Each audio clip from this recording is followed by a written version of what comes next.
ನಾನು ಸ್ಪಷ್ಟಪಡಿಸ್ತೇನೆ, ಯಾವುದೇ ಜಾತಿಯವರನ್ನ ಎಸ್ಸಿಗೋ ಎಸ್ಟಿಗೋ ಮತ್ತೊಬ್ಬರಿಗೋ ಸೇರಿಸಬಾರದು ಅಂತ ಹೇಳಿ ನಾವು ಯಾರು ಹೇಳೋದು. ರಿಸರ್ವೇಶನ್ ಯಾರಪ್ಪನ ಸ್ವತ್ತಲ್ಲ.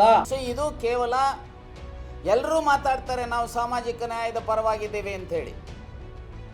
ನಾನು ನಿಮ್ಮ ಮೂಲಕ ಕೇಳ್ತೇನೆ, ನಿಮ್ಮದೇ ಕಾನೂನು ಬಿಜೆಪಿನವರೇ ಮಾಡಿರೋದು, ನೀವೇ ಪತ್ರ ಬರೆದಿದ್ದೀರಿ 9th ಶೆಡ್ಯೂಲ್ಗೆ ಸೇರಿಸಬೇಕು ಅಂತ ಹೇಳಿ. ಯಾಕಪ್ಪ ಮೋದಿ ಮೀನಮೇಷ ಎಣಿಸ್ತಾ ಇದ್ದೀರಿ? ಇದರ ಪರಿಣಾಮ ಇವತ್ತು ನೋಡಿ, ರಾಜ್ಯದಲ್ಲಿ 72,000 ಹುದ್ದೆಗಳನ್ನ ರಿಕ್ರೂಟ್ ಮಾಡ್ತೇವೆ ಅಂತ ಹೇಳಿ ರಾಜ್ಯ ಸರ್ಕಾರ ಅನೌನ್ಸ್ ಮಾಡಿದ್ದ. 72,000 ಹುದ್ದೆಗಳಲ್ಲಿ ಇವತ್ತೇನಾದ್ರೂ 7ರ ಬದಲು 3% ಕೊಡ್ತೀವಿ ಅಂತ ಹೇಳಿದ್ದಾರೆ. ಎಸ್ಟಿಗಳಿಗೆ 2,888 ಹುದ್ದೆಗಳು ಕಡಿಮೆ ಆಗುತ್ತವೆ. ಎಸ್ಸಿಗಳಿಗೆ 1,444 ಹುದ್ದೆಗಳ ಕಡಿಮೆ ಆಗುತ್ತವೆ. ಅದರಲ್ಲಿ ಎಸ್ಸಿಗಳಲ್ಲಿ ಎಸ್ಸಿ ಎ ಗ್ರೂಪ್ನವರಿಗೆ 541 ಉದ್ಯೋಗಗಳು ಕಡಿಮೆ ಆಗ್ತವೆ. ಎಸ್ಸಿ ಬಿ ಗ್ರೂಪ್ನವರಿಗೆ 541, ಅವ್ರಿಗೂ ಸಹ ಕಡಿಮೆ ಆಗ್ತವೆ. ಹಾಗೆ ಎಸ್ಸಿ ಸಿ ಗ್ರೂಪ್ನವರಿಗೆ 362 ಹುದ್ದೆಗಳು ಕಡಿಮೆ ಆಗ್ತವೆ. ಸೊ ಇದರ ಜೊತೆಗೆ ಈ ಮೆಡಿಕಲ್ ಕಾಲೇಜುಗಳಲ್ಲಿ ಅಂಡರ್ ಗ್ರಾಜುಯೇಟ್ MBBS ಇದರಲ್ಲಿ ಎಸ್ಟಿಗಳಿಗೆ 580 ಸ್ಥಾನಗಳು ಕಡಿಮೆ ಆಗ್ತವೆ. PGನಲ್ಲಿ MD ಮತ್ತು MS ಇದರಲ್ಲಿ 308 ಸ್ಥಾನಗಳು ಕಡಿಮೆ ಆಗ್ತವೆ. ಆಯುಷಲ್ಲಿ ಸುಮಾರು 360, ಡೆಂಟಲ್ ಸೈನ್ಸಲ್ಲಿ 332, ವೆಟರ್ನರಿ ಸೈನ್ಸಲ್ಲಿ 17, ಇಂಜಿನಿಯರಿಂಗ್ ಸೀಟ್ಸಲ್ಲಿ 3,368, ಹಾಗೆ BSc ಅಗ್ರಿಕಲ್ಚರಲ್ಲಿ 122, ಬಿ ಫಾರ್ಮಾದಲ್ಲಿ 153, BSc ನರ್ಸಿಂಗಲ್ಲಿ 1,701 ಎಸ್ಟಿಗಳಿಗೆ. ಅದೇ ರೀತಿ ಎಸ್ಸಿಗಳಿಗೆ ಮೆಡಿಕಲ್ UGನಲ್ಲಿ ಅಂಡರ್ ಗ್ರಾಜುಯೇಟ್ಸಲ್ಲಿ ಸುಮಾರು 290 ಸೀಟ್ಸ್ ಕಡಿಮೆ ಆಗುತ್ತೆ. PGನಲ್ಲಿ 154, ಆಯುಷಲ್ಲಿ 180, ಡೆಂಟಲ್ ಇದರಲ್ಲಿ 66, ವೆಟರ್ನರಿ ಇದರಲ್ಲಿ 8, ಇಂಜಿನಿಯರಿಂಗಲ್ಲಿ 1,684, BSc ಅಗ್ರಿಕಲ್ಚರಲ್ಲಿ 61, ಬಿ ಫಾರ್ಮಾದಲ್ಲಿ 77, BSc ನರ್ಸಿಂಗಲ್ಲಿ 850. ಈ ರೀತಿ ಈ ವರ್ಗಗಳ ಜನರಿಗೆ ಅನ್ಯಾಯ ಆಗ್ತಾ ಇದೆ. ಇದು ಅಷ್ಟೇ ಅಲ್ಲ, ಈಗ ಇತ್ತೀಚೆಗೆ ಈ ಎಕ್ಸೈಸ್ ಡಿಪಾರ್ಟ್ಮೆಂಟ್ ಅಲ್ಲಿ ಒಂದು ಕಾನೂನನ್ನ ಮಾಡಿದ್ದಾರೆ. ಯಾವ CL1, CL2, CL9 ಇದನ್ನು ಕೊಡುವಂತದ್ರಲ್ಲಿ ಎಸ್ಸಿಗಳಿಗೆ 15% ಮೀಸಲಾತಿ, ಎಸ್ಟಿಗಳಿಗೆ 3% ಮೀಸಲಾತಿ ಕೊಡೋದ್ರ ಮೂಲಕ ಎಲ್ಲೋ ಒಂದು ರೀತಿಯಲ್ಲಿ ಸಂವಿಧಾನದ ಆಶಯಗಳಿಗೆ ವಿರುದ್ಧವಾದಂತ ರೀತಿಯಲ್ಲಿ ನಡ್ಕೊಳ್ತಾ ಇದ್ದಾರೆ. ಮಿಸ್ಟರ್ ಮೋದಿ ಅವರು ರಾಜ್ಯಕ್ಕೆ ಚುನಾವಣಾ ಸಂದರ್ಭದಲ್ಲಿ ಬರ್ತಾರೆ, ಗುಲ್ಬರ್ಗ ಬರ್ತಾರೆ, ಅಲ್ಲಿರುವಂತ ಬೆಸ್ತರಿಗೆ ಹೇಳ್ತಾರೆ ನಿಮಗೆ ಎಸ್ಟಿ ಮಾಡ್ತಾರೆ. ಲಾಸ್ಟ್ ವೀಕ್ ಪ್ರಹ್ಲಾದ್ ಜೋಶಿ ಅವರು ಹೇಳಿಕೆ ಮಾಡಿದ್ದಾರೆ, ಕುರುಬರನ್ನ ಎಸ್ಟಿ ಮಾಡ್ತೇವೆ. ಇನ್ನೆಲ್ಲೋ ಒಂದು ಕಡೆ ಪ್ರಧಾನಿಗಳು ಹೇಳ್ತಾರೆ ಗೊಲ್ರನ್ನ ಎಸ್ಟಿ ಮಾಡ್ತೇವೆ. ನಾನು ಸ್ಪಷ್ಟಪಡಿಸ್ತೇನೆ, ಯಾವುದೇ ಜಾತಿಯವರನ್ನ ಎಸ್ಸಿಗೋ ಎಸ್ಟಿಗೋ ಮತ್ತೊಬ್ಬರಿಗೋ ಸೇರಿಸಬಾರದು ಅಂತ ಹೇಳಿ ನಾವು ಯಾರು ಹೇಳೋದು. ರಿಸರ್ವೇಶನ್ ಯಾರಪ್ಪನ ಸ್ವತ್ತಲ್ಲ. ಯಾರೆಲ್ಲ ರಿಸರ್ವೇಶನ್ಗೆ ಎಲಿಜಿಬಿಲಿಟಿ ಬರ್ತಾರೆ, ಮೊದಲನೇದು ಕುಲಶಾಸ್ತ್ರ ಅಧ್ಯಯನ ಆಗುತ್ತೆ. ಈಗ ನಾನೇ ಹೇಳ್ತಾ ಇರ್ತೇನೆ, ಉದಾಹರಣೆಗೆ ಕ್ಷೌರಿಕ ಸಮಾಜದವರು, ಅವರು ಪಾಪ ಎದುರು ಬಂದ್ರೆ ಒಂದು ರೀತಿಯ ಕೆಟ್ಟ ಭಾವನೆಯನ್ನ ನೋಡ್ತಾರೆ, ದಟ್ ಈಸ್ ಅನ್ಟಚಬಲ್. ಅವರನ್ನು ಎಸ್ಸಿ ಮಾಡಬೇಕು. ಹಾಗೆ ಯಾರು ಈ ದೋಬಿ ಸಮಾಜದವರಿದ್ದ ಅಗಸರು ಯಾರಿದ್ದಾರೆ, ದೇಶದ 21 ರಾಜ್ಯಗಳಲ್ಲಿ ಅವರು ಎಸ್ಸಿ ಇದ್ದಾರೆ. ನಮ್ಮ ರಾಜ್ಯದಲ್ಲಿ ಯಾಕಪ್ಪ ಅವ್ರಿಗೆ ಮಾಡೋದಿಲ್ಲ? ನಾನು ಇಷ್ಟೇ ಹೇಳಿಕೆ ಬಯಸ್ತೇನೆ, ಯಾವುದೇ ಜಾತಿ ಎಲಿಜಿಬಲ್ 78 ವರ್ಷ ಆಯ್ತು ಸ್ವಾತಂತ್ರ್ಯ, ಇನ್ನ ಅರ್ಜಿ ಇಟ್ಕೊಂಡು ಬರ್ಬೇಕಾ ಮಿಸ್ಟರ್ ಮೋದಿ? ಯಾರಿಗೆ ಎಲಿಜಿಬಿಲಿಟಿ ಇದೆ ಆಸ್ ಫರ್ ಆರ್ಟಿಕಲ್ 341, 342 ಅಂಡ್ 340 ಅವರನ್ನ ಕೇಂದ್ರ ಸರ್ಕಾರ ಗುರುಸಿ ಕಾನೂನು ರೀತಿಯಲ್ಲಿ ಎಸ್ಸಿನೋ ಎಸ್ಟಿನೋ OBCನೋ ಮಾಡ್ಬೇಕು. ಈ ಮಾಡೋದ್ರ ಜೊತೆಗೆ ಅವರನ್ನ ಯಾವ ಸಂದರ್ಭದಲ್ಲಿ ಮಾಡ್ತೀರಿ ಆ ಕ್ಷಣದಿಂದಾನೇ ಅಷ್ಟು ರಿಸರ್ವೇಶನ್ ಜಾಸ್ತಿ ಮಾಡುದು.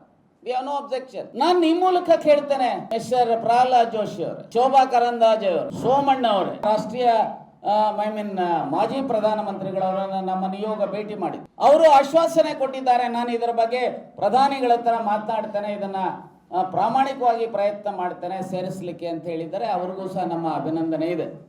ಆದರೆ ನಾನು ಇಷ್ಟೇ ಹೇಳ್ತೇನೆ, ಮಿಸ್ಟರ್ ಮೋದಿ ರಾಜಕಾರಣ ಅಥವಾ ಮೂಗಿಗೆ ತುಪ್ಪ ಹಚ್ಚುವಂತ ಪ್ರವೃತ್ತಿಯನ್ನ ಬಿಟ್ಟು ಈ ರಾಜ್ಯದ ಸುಮಾರು 4.5 ಕೋಟಿ ಯಾರು ಜನರಿದ್ದಾರೆ, SC ST OBCಗಳಿದ್ದಾರೆ, ಅವರ ಸಂವಿಧಾನದತ್ತ ಹಕ್ಕುಗಳನ್ನ ರಕ್ಷಣೆ ಮಾಡುವಂತ ದೃಷ್ಟಿಯಿಂದ ಈ 22ರ ರಿಸರ್ವೇಶನ್ 56% ರಿಸರ್ವೇಶನ್ ಕಾನೂನನ್ನ ಸಂವಿಧಾನದ 9th ಶೆಡ್ಯೂಲ್ಗೆ ಸೇರಿಸಬೇಕು ಅನ್ನುವಂಥ ಆಗ್ರಹಪೂರ್ವಕವಾದಂಥ ಒತ್ತಾಯವನ್ನು ಮಾಡಲಿಕ್ಕೆ ಬಯಸ್ತೇನೆ. ನೋಡಿ, ಈಗ ಏನೋ ಒಂದು 2-3 ತಿಂಗಳ ಮೊದಲು ಆಗಿರುವಂಥ ರಿಕ್ರೂಟ್ಮೆಂಟಲ್ಲಿ 7% 17% ರೀತಿಯ ಇದನ್ನು ಮಾಡಿದ್ದಾರೆ. ಅಂದರೆ ಯಾವ ನೋಟಿಫೈ ಆಗಿರ್ತಕ್ಕಂಥ ಹಿನ್ನೆಲೆಯಲ್ಲಿ ಇಂಟ್ರ್ಯೂಸ್ ನಡೆದಿರತಕ್ಕಂಥದ್ರಲ್ಲಿ.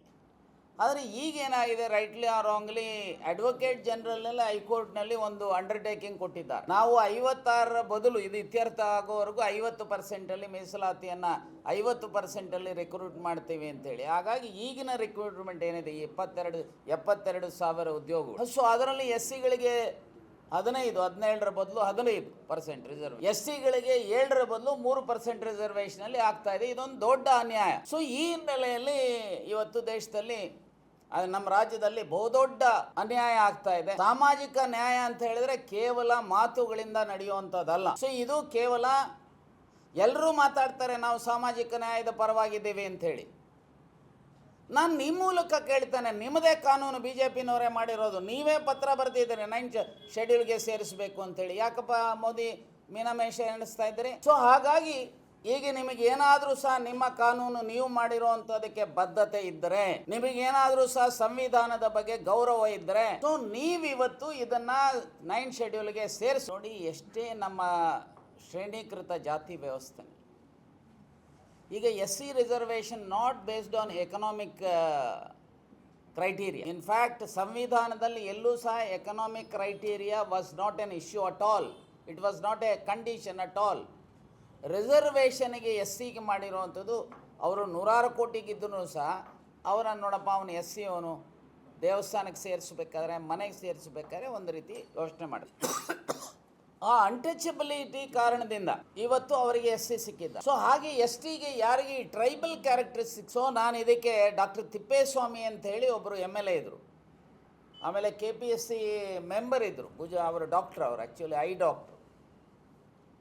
ಅವರು ಒಂದು ಹಂತದಲ್ಲಿ ರಿಸರ್ವೇಷನ್ನ 2 ಚುನಾವಣೆಗಳಿಗೆ ಅಂಥೇಳಿ ಒಂದು ಹಂತದಲ್ಲಿ ಅವರು ಪ್ರೈವೇಟ್ ಮೆಂಬರ್ ಬಿಲ್ಲನ್ನು ತಂದಿದ್ರು. ಇನ್ಫ್ಯಾಕ್ಟ್ ಪ್ರಾರಂಭದಲ್ಲಿ ಅಂಬೇಡ್ಕರ್ ಏನು ಸಹ 10 years ಅಂತ ಮಾಡಿದ್ರು, ಆಮೇಲೆ ಮುಂದೆ ಹೋಗ್ತಾ ಇದೆ. ಯಾಕೆ ಹೋಗ್ತಾ ಇದೆ ಅಂದರೆ ಈ ವರ್ಗವನ್ನು ಇವತ್ತು ಮೇಲೆತ್ತಲಿಕ್ಕೆ ಇನ್ನೂ ಆಗಿಲ್ಲ.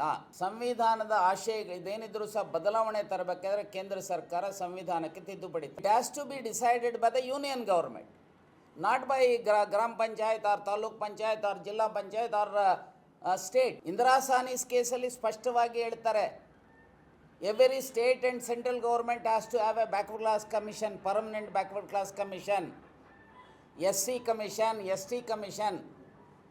What are the duties of these commissions? Inclusions, exclusions and supervisory of developmental activities. These are the important responsibilities given to these commissions by as per the directions of the Honorable Supreme Court of India. So ಹಾಗಾಗಿ ಕೇಂದ್ರ ಸರ್ಕಾರ ಇದರ ಬಗ್ಗೆ ಗಮನ ಹರಿಸಬೇಕಾಗತ್ತೆ. ಈ ಗಮನ ಹರಿಸೋದಕ್ಕೆ ಮೊದಲು ನಮಗೆ ಕೊಟ್ಟಿರೋವಂಥ ಅನ್ನನ ಯಾಕ್ರಿ ಕಿತ್ಕೊಳ್ತೀರಿ? ಇಡೀ ಅನ್ನ ಕೊಟ್ಟಿದ್ರಿ, ಕಿತ್ಕೊಂಡು 3 ಇಡೀ ಅನ್ನ ಕೊಟ್ಟು ಇದನ್ನೇ ಹಂಚ್ಕೊಳ್ಳಿ ಅಂದರೆ, SCಗಳಿಗೆ 17 ಕೊಟ್ಟು ಈಗ 15ರಲ್ಲಿ ಹಂಚ್ಕೊಳ್ಳಿ ಅಂತಂದರೆ, ಇದು ಎಲ್ಲೋ ಒಂದು ಕಡೆ ಅಂಬೇಡ್ಕರ್ಗೆ ಮಾಡ್ತಾ ಇರೋವಂಥ ದ್ರೋಹ, ಸಂವಿಧಾನಕ್ಕೆ ಮಾಡ್ತಾ ಇರೋವಂಥ ದ್ರೋಹ.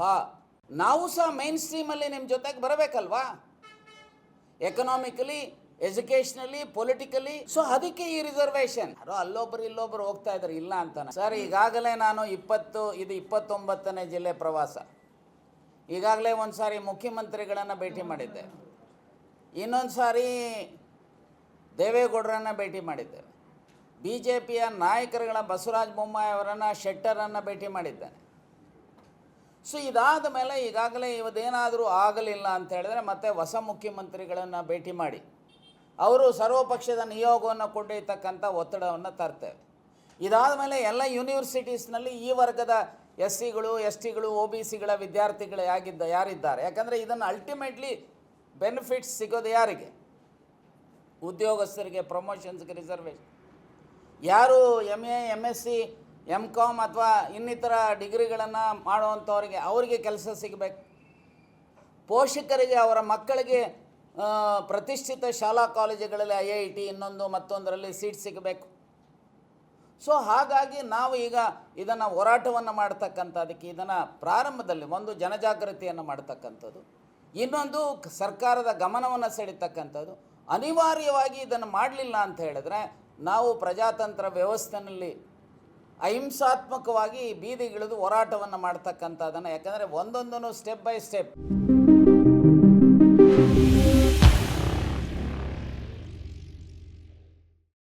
ಈ ಕಾರ್ಯಕ್ರಮದ ಪ್ರಾಯೋಜಕರು ಗಡಿಯಾರ್ ಗ್ರೂಪ್ ಆಫ್ ಕಂಪನೀಸ್,